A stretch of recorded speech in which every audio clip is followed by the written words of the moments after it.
മറ്റു പ്രതികളുടെ അഭിഭാഷകർ ഇതിനെതിരെ വാദങ്ങൾ ഉന്നയിക്കാനുള്ള സാധ്യതയുണ്ട്.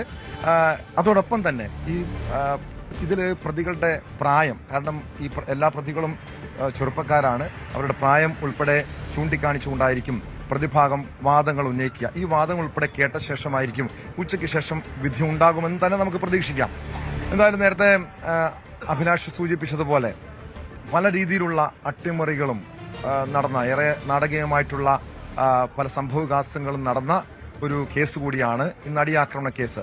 കഴിഞ്ഞ 8-8 വർഷ കാലയളവിലായി നമ്മളത് കണ്ടതാണ്. കാരണം ഈ 2017 ഫെബ്രുവരി 23 പൾസർ സുനി ഇതേ കോടതിയിൽ കീഴടങ്ങാനെത്തുന്നു. അന്നൊരു പൾസർ ബൈക്കിലാണ് പൾസർ സുനി എത്തിയത്. പക്ഷെ കഴിഞ്ഞ ദിവസം ഈ പൾസർ സുനി വന്നത് കാർണിവൽ കാറിൽ, അതായത് കിയയുടെ കാർണിവൽ കാറിൽ, ആഡംബര കാറിലെത്തുന്നു.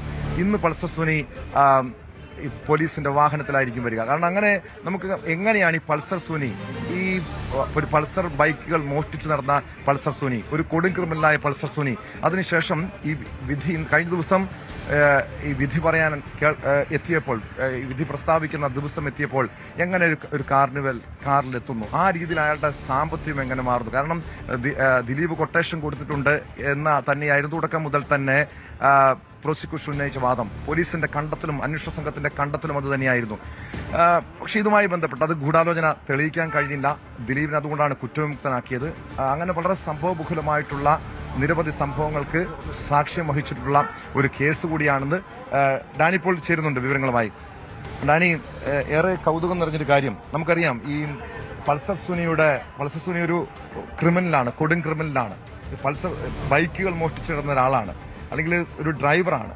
ആ ഒരു പശ്ചാത്തലത്തിൽ നിന്നും ഇയാൾ എങ്ങനെയാണ്, ഇയാളുടെ ഒരു കഴിഞ്ഞ ദിവസം നമ്മൾ കണ്ടു ഇയാളുടെ ഒരു രൂപഘടന, അയാൾ എങ്ങനെ വന്ന രീതി, ഒരു കാർണിവൽ കാറിലെത്തുന്നു, ഒരു കൊട്ടേഷൻ അല്ലെങ്കിൽ, കാരണം ഇത്രയധികം സാമ്പത്തികം ഇയാൾക്ക് ഇവിടുന്ന് കിട്ടി എന്നൊരു ചോദ്യം ഉയരുന്നുണ്ട്. കാരണം ദിലീപ് അല്ല കൊട്ടേഷൻ, ദിലീപിനെതിരായിട്ടുള്ള ഗൂഢാലോചന കുറ്റം തെളിയിക്കാൻ പറ്റിയിട്ടില്ല. അങ്ങനെയെങ്കിൽ ആരാണ് ആ കൊട്ടേഷൻ നൽകിയതെന്നൊരു ചോദ്യം അവിടെ അവശേഷിക്കുന്നുണ്ട്. ഇയാൾ കാരണം കഴിഞ്ഞ 7 വർഷത്തിലധികം ജയിലിൽ കടന്ന ഒരു പ്രതിക്ക് മറ്റു തൊഴിലില്ല, ആ തൊഴിലില്ലായിരുന്ന ഒരു പ്രതിക്ക്, സാമ്പത്തിക ചുറ്റുപാടുകൾ വളരെ മോശമുള്ള പ്രതിക്ക് എങ്ങനെയാണ് ഈ രീതിയിൽ ഒരു സാമ്പത്തിക വളർച്ച ഉണ്ടായതെന്ന പല സംശയങ്ങളുമാണ്.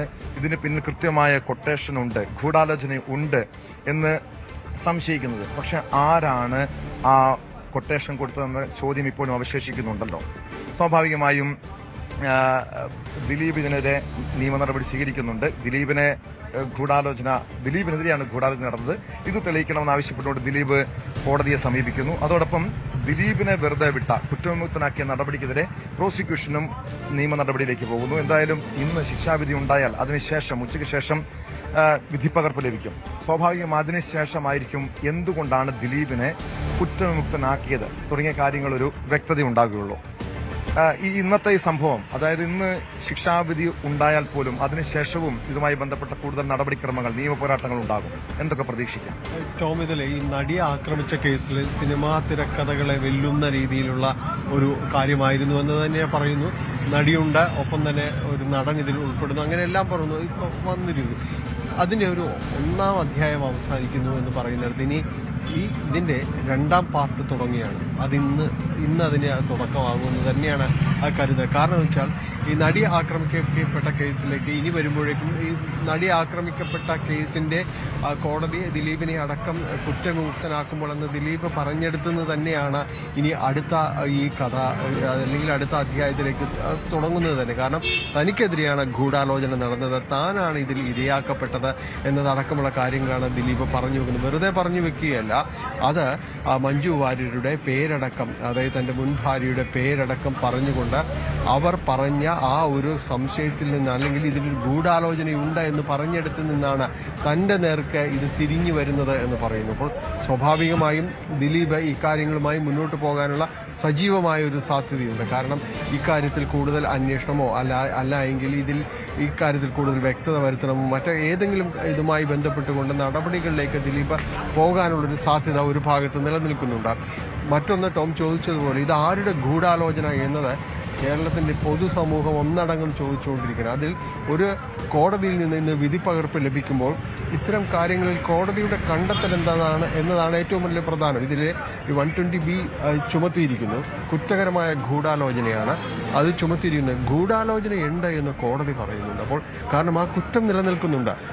ഈ 6 പ്രതികൾക്കെതിരെയും ആ കുറ്റം നിലനിൽക്കുമ്പോൾ ഇത് എങ്ങനെയാണ്, ആരുടെ പ്ലോട്ടാണിതെന്നുള്ളത് വരുത്തേണ്ടതുണ്ട്. ഇവർ തന്നെ ആസൂത്രണം ചെയ്ത് ഇവർ തന്നെ നടപ്പാക്കുന്നു എന്നതെല്ലാം തന്നെ പറയുമ്പോൾ ഈ പൾസർ സുനി പറഞ്ഞ ഒരു കാര്യം വ്യക്തമായും മൊഴികളിലുണ്ട്. കാരണം ഇതൊരു മാഡത്തിന്റെ കൊട്ടേഷനാണ്, അല്ലെങ്കിൽ ഇതൊരു കൊട്ടേഷന്റെ ഭാഗമാണ്. ഇത്തരം കാര്യങ്ങൾ തുടക്കത്തിൽ പറഞ്ഞ അതെല്ലാം ഇപ്പോഴും അവശേഷിക്കുന്നു എന്നതാണ്. അപ്പോൾ ഇതിനൊക്കെ ഒരു ഉത്തരം വേണ്ടേ എന്നത് ഒരു പൊതു ചോദ്യമുണ്ട്. എന്തായാലും ഈ കോടതി ഇന്നിപ്പോൾ വിധി പകർപ്പ് ലഭിക്കുമ്പോൾ സംഭവിക്കാൻ പോകുന്ന ഒന്ന് പ്രോസിക്യൂഷൻ അതിൻ്റെ ഒരു റിവ്യൂ, പ്രോസിക്യൂഷൻ ഇതിൽ ഹർജിയുമായിട്ട് മുന്നോട്ട് പോകുന്നുണ്ട്. അതൊരു ഭാഗത്ത് തുടരുന്നു. ഒപ്പം തന്നെ ദിലീപ് ഇനി എന്ത് ചെയ്യും എന്നതടക്കമുള്ള കാര്യങ്ങളാണ് ഇനി ഏറ്റവും ശ്രദ്ധേയം. ദിലീപ് തന്റെ വാദങ്ങൾ തെളിയിക്കാൻ ഇനി മറ്റൊരു പോരാട്ടത്തിന് ദിലീപ് തിരിതെളിക്കുമോ എന്നതാണ് ഇനി ഇതിന് ശേഷം ഏറ്റവും ആദ്യം അറിയേണ്ട കാര്യം. അതാണ് ഡാനി ഇപ്പോൾ സൂചിപ്പിച്ചതുപോലെ ഈ നടിയാക്രമണ കേസ്, ഈ കഥയുടെ 1ാം ഭാഗം മാത്രമാണ് ഇവിടെ പൂർത്തിയാകുന്നത്. ഇതിന്റെ ക്ലൈമാക്സ് ആണ്. പക്ഷേ 2ാം ഭാഗം ഇന്നിവിടെ തുടങ്ങുന്നു. എന്തായിരിക്കും ഇനി ഉണ്ടാകാൻ പോകുന്നത്?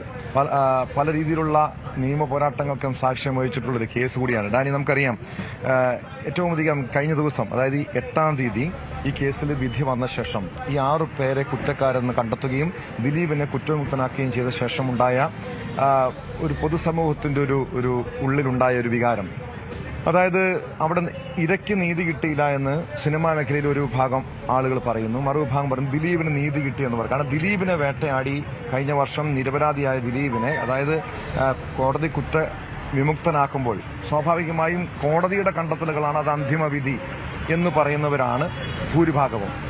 പക്ഷെ വലിയ വിഭാഗം ആളുകൾ മറുവശത്തുണ്ട്. അതായത് ഇരയ്ക്ക് നീതി കിട്ടിയില്ല, കൃത്യമായി പറയാം ഇത് കൊട്ടേഷൻ ബലാത്സംഗമാണെന്ന്. കാരണം അത് തന്നെ രാജ്യത്ത് ആദ്യമാണ് ഇത്തരം ഒരു കേസ്, ഒരു കൊട്ടേഷൻ നൽകി കൂട്ടബലാത്സംഗം ചെയ്തൊരു കേസ് രാജ്യത്ത് തന്നെ ആദ്യമാണ്, അപൂർവമായിട്ടൊരു കേസാണ്.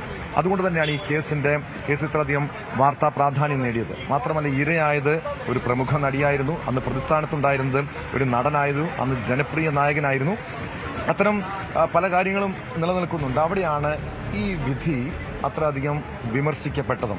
കാരണം പല രീതിയിൽ സ്വാധീനിക്കപ്പെട്ടിരിക്കാം, അല്ലെങ്കിൽ ജഡ്ജിയെ സ്വാധീനിച്ചെന്ന് പറയുന്നു. പക്ഷെ അത് പൂർണ്ണമായി അതൊക്കെ ഒരു അടിസ്ഥാനരഹിതമായിട്ടുള്ള ആരോപണമാണ്. കാരണം അങ്ങനെ ജഡ്ജിയെ സ്വാധീനിക്കാൻ കഴിയില്ല. പക്ഷെ അതല്ല പ്രശ്നം. ഇവിടെ പ്രോസിക്യൂഷൻ ഉന്നയിച്ച തീർച്ചയായും ടോം ഇപ്പോൾ സംസാരിക്കുന്നത്, അതായത് ഈ കോടതിയുടെ ഏറ്റവും പ്രധാനപ്പെട്ട വിധിപ്രസ്താവം 1 മുതൽ 6 വരെയുള്ള പ്രതികൾ കുറ്റക്കാരാണ് എന്ന് കണ്ടെത്തുകയും അവർക്ക് എന്ത് ശിക്ഷ എന്ന് വിധിക്കാൻ പോകുന്ന ഘട്ടത്തിൽ പോലും ഇപ്പോഴും കേരളത്തിന്റെ പൊതുസമൂഹം ഒന്നടങ്കം ചർച്ച ചെയ്യുന്നത് ഈ കുറ്റകൃത്യത്തിൽ ദിലീപിന് പങ്കില്ലേ എന്നുള്ളത് തന്നെയാണ്. കോടതി കുറ്റവിമുക്തനാക്കി എന്നതുകൊണ്ട് ദിലീപ് അല്ലാതെ മറ്റൊരാൾ അതിന് പിന്നിലുണ്ട് എന്ന് എന്താണ് പറയാനുള്ള വസ്തുതകൾ? അല്ലെങ്കിൽ എങ്ങനെയാണ് ദിലീപിലേക്ക് ഉള്ള തെളിവുകൾ അത് കുറ്റകരമാകുന്ന തരത്തിൽ ശിക്ഷിക്കാൻ പറ്റുന്ന തെളിവുകളല്ലാതെ മാറിയത്? അതറിയണമെങ്കിലും നമുക്ക് ഇന്നത്തെ വിധിപ്രസ്താവം വരുന്നത് വരെ കാത്തിരിക്കേണ്ടതുണ്ട്. എന്തുകൊണ്ടാണ് ദിലീപിനെ കുറ്റവിമുക്തനാക്കിയത്? അതിനുള്ള ഉത്തരവും നമ്മൾ കാത്തിരിക്കുകയാണ്. ആ ഉത്തരത്തിന്റെ വിശദാംശങ്ങളും അറിയേണ്ടതുണ്ട്.